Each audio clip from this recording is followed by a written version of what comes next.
नमस्कार, मैं आपका होस्ट, आपका दोस्त योगेश पांडे स्वागत करता हूं बिजनेस क्लास में।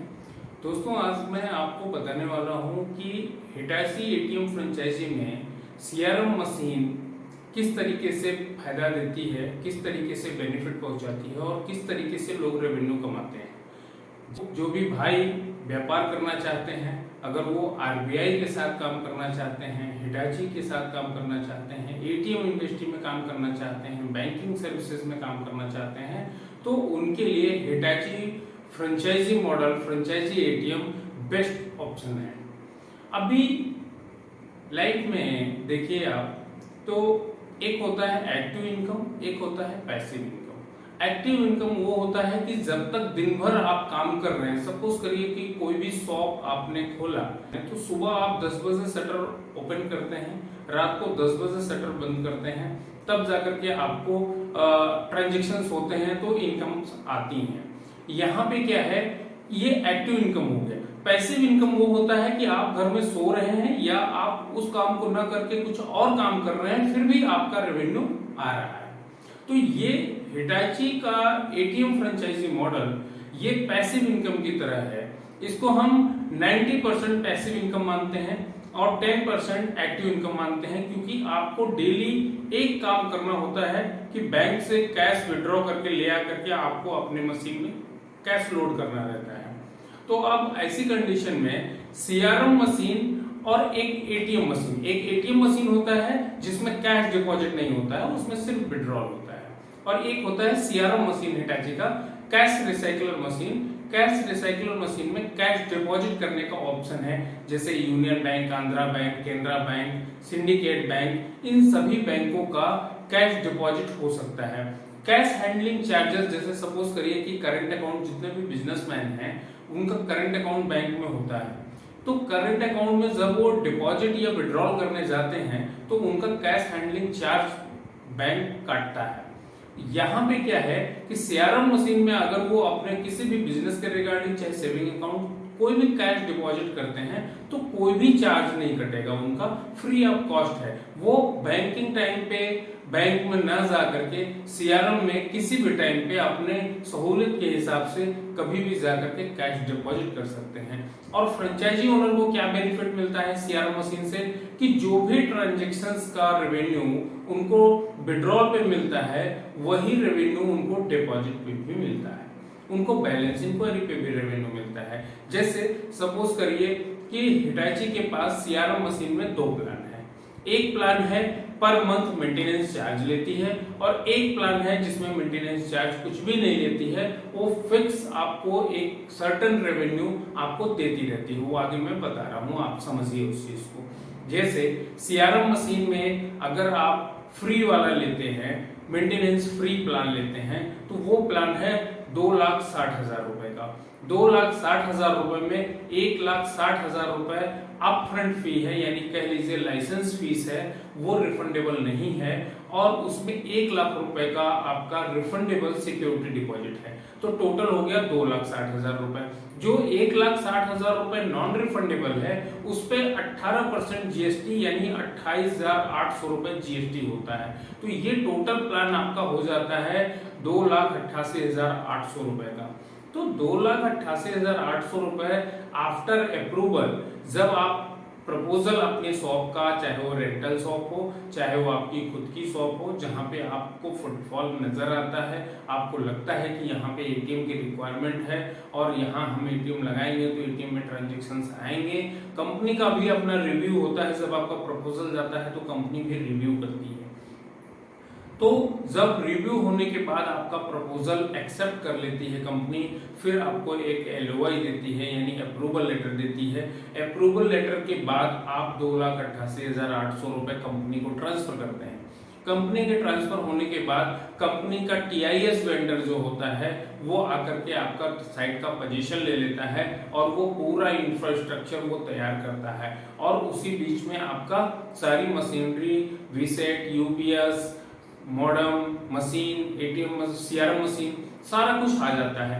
और आपको एक करंट अकाउंट खोलने की जरूरत होती है, नजदीकी बैंक में। अगर वहां आईसीआईसीआई और एक्सिस बैंक है तो कंपनी का कॉर्पोरेट अकाउंट है, वहां पे एज ए कस्टोडियन आप 2 से 3 लोगों का नाम दे सकते हैं कि अगर आप नहीं हैं तो दूसरा बंदा भी जाकर के पैसा निकाल के ला सकता है और एटीएम मशीन में डाल सकता है। अब उस मशीन के अंदर जो कैश लोड होगा वो आप ही का पैसा होगा। आप 1 लाख रुपए से कैश लोडिंग करने से स्टार्ट कर सकते हैं। ट्रांजैक्शंस बढ़ेंगे तो आपको और पैसे की आवश्यकता होगी मशीन में, क्योंकि मशीन में जब पैसे होंगे तभी तो ट्रांजैक्शन होंगे। अगर ट्रांजैक्शन नहीं होंगे तो आपको रेवेन्यू नहीं आएगा। तो ट्रांजैक्शन आने के लिए आपकी मशीन में पैसा होना जरूरी है। टेक्निकल पार्ट, सर्विसेज पार्ट जो भी है मशीन में, अगर कोई प्रॉब्लम होता तो वो सब तो कंपनी देखती है। अब आपके पास ऑप्शन है डिपॉजिट का भी। सपोज करिए आपने मशीन में 2 लाख रुपए डिपॉजिट किया, आपने अपना डिपॉजिट किया जो डेली रूटीन वाला है, 2 लाख रुपए निकल गया। लेकिन अगर कोई current account holder union bank, Canara Bank, Syndicate bank, Andhra bank, Kotak Mahindra bank, किसी भी बैंक का बंदा आकर के अगर उसने अपने अकाउंट में डिपॉजिट किया तो उसके अकाउंट में तो तुरंत पैसे पहुंच गए, लेकिन आपके मशीन में भी पैसा आ गया। अब क्या है कि जो उसने डिपॉजिट किया तो डिपॉजिट पे आपको रेवेन्यू मिला, यानी 8 रुपए इस प्लान में 8 रुपए डिपॉजिट पे, 8 रुपए विड्रॉल पे और 2 रुपए बैलेंस इंक्वायरी पे मिलते हैं। तो सपोज करिए कि आपका 2 लाख रुपए विड्रॉ हो चुका है, लेकिन 2 लाख रुपए का डिपॉजिट भी आ गया, तो आपके मशीन में टोटल 4 लाख रुपए हो गया।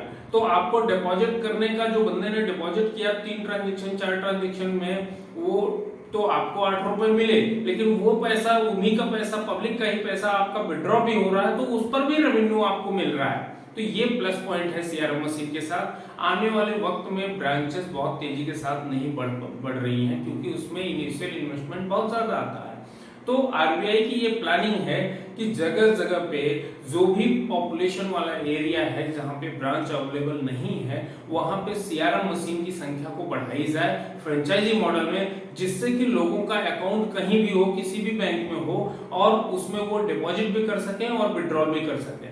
आने वाले वक्त में सभी बैंकों का मर्जर हो जाएगा, सीआरएम मशीन से लिंक हो जाएगा, तो सभी बैंकों का डिपॉजिट किसी भी सीआरएम मशीन में पब्लिक कर सकती है। तो उसमें फ्रेंचाइजी ओनर को बहुत आने वाले वक्त में बहुत बेनिफिट मिलने वाला है कि उनको अपने पास से भी शायद जमा ना करना पड़े, और पब्लिक का ही पैसा जमा होगा और पब्लिक का ही पैसा निकलेगा, और ये पैसिव इनकम आप आराम से कमाते रहेंगे। वो पब्लिक ही जमा कर रही, पब्लिक ही निकाल रही, दोनों तरफ से आपको रेवेन्यू जनरेट हो रहा है। बैलेंस इंक्वायरी पे भी आपको रेवेन्यू मिल रहा है। एक चीज दोस्तों और है इसमें कि जो आम पब्लिक, तो आम आदमी तो सीआरएम मशीन, फ्रेंचाइजी, एटीएम का, हिटाची का ले सकता है।